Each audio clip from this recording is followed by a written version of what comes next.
I love Souls games. I mean, I really love them. But why? What about them is so good?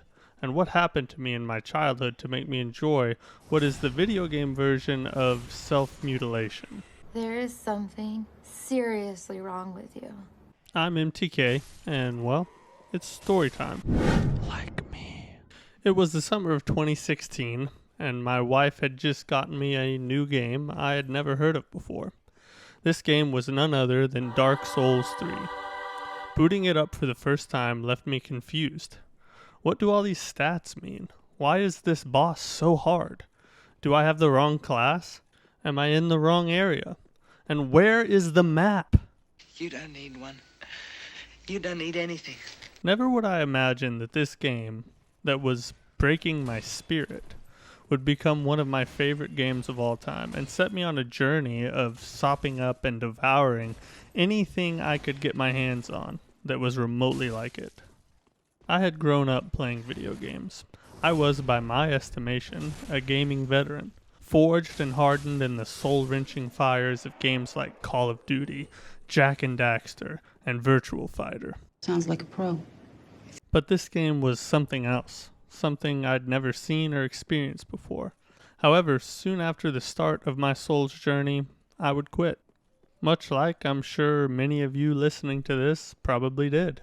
Don't you put that evil on me! You see, the game seemed too difficult, and I had no idea where to go. So I shirked back into my hole of games I was comfortable with, and soon after that, my console broke. Much like my will to keep playing that awful game had. You bitch! So I quit. In fact, I quit gaming altogether. Fast forward 4 years to 2020. My brother offered to help me get a PS5 so I could play online with him. It was the height of the PS5 console shortage, but he found one. I bought it, started playing Dark Souls 3 again, and fell in love. No, absolutely not. Quite the opposite, actually. I had no desire to go back to Dark Souls 3 or anything like it. As I'm sure you can probably guess, I jumped right back into the games that I was comfortable with. Until one day, my brother mentioned to me that I should try a game called Demon Souls. What is that? I asked. He began to explain it to me, and it sounded somewhat familiar, but I had forgotten completely about Dark Souls 3 and the cruelty that it had dealt to me. If I had made the connection, perhaps I would not be making this video. So I agreed to try it out.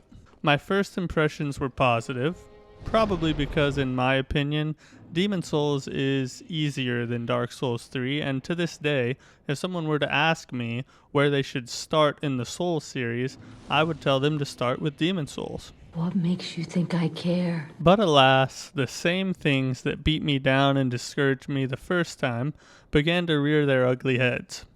Upon reaching 3-1, the Prison of Hope, and rubbing elbows with the Mind Flayers, I began to question once again. I thought this game was badly designed. No thought was put into the player's perspective, and it seemed like it was made with the sole purpose of making you quit. So I did. Again. This guy is one of the worst. Eventually, though, my brother would ask me what I thought about the game. And trying not to sound like a complete wuss, I told him it was okay, but it was too hard and I just couldn't do it anymore. He then began to explain to me some of the finer points of the game and offered to co-op with me to help. So I agreed to give it another try. Once we got into the game, he began explaining some of the mechanics of the game, things like world tendency and which areas I should do before other areas. And after successfully destroying a couple bosses, we got off, and something was different. I had an understanding of the game that was starting to fill in a lot of the blanks that confused me so much. Couple that with having a clear direction and goal, and I found myself back at it the next day. Although this time I was alone and beginning to enjoy the very things that had me on the verge of quitting a few weeks earlier. The more I played, the farther I progressed. Still dying, a lot, but each death was teaching me. Burning away the style I was used to playing with and forging a new style of play. that was dictated by what the game was calling for and not by what I was comfortable with. I started to learn the game's pacing, dodge and parry timing, lore, stat scaling, and it was all starting to make sense. These things began to form a symphony of gaming excellence as I was able to peel away the scales of trauma that had been left by Dark Souls 3 the first go-round and see that every piece of these games were meticulously planned and put together to make an experience that, while maybe tough to start, is so rewarding, and I was hooked. They caught one. The more I played and the deeper I dove, even dying started to become entertaining. To a certain extent. Nobody likes to die 43 times to a couple of skeletons, but the satisfaction that you feel after defeating what was killing you so many times is a high that you just don't find in other genres. So now, at the time of making this video, 8 years after my Dark Souls 3 failure, I have played every Soulsborne game in existence, and every Souls-like I could get my hands on. And I started a YouTube channel. Crazy, huh? Do it now. Smash like.